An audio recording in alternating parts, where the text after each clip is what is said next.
Engineer, dumako tayo dito sa ating grammar check. Ano ba ang kaibahan at tamang gamit ng if I were at if I was? Traditional grammar requires the use of if I were in unreal or hypothetical situations. Here are some examples in the proper usage. If I were you, I would quit smoking now, but I can never be you.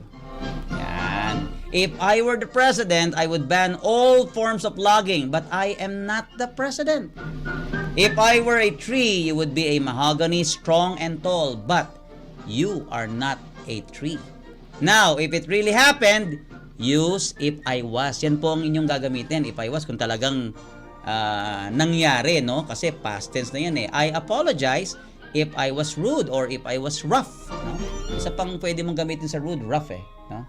Yung questionable yung mga values ng ibang tao. If I was good, my parents would buy me many gifts. Wow! But if I was bad, I'd get nothing. Uh-oh.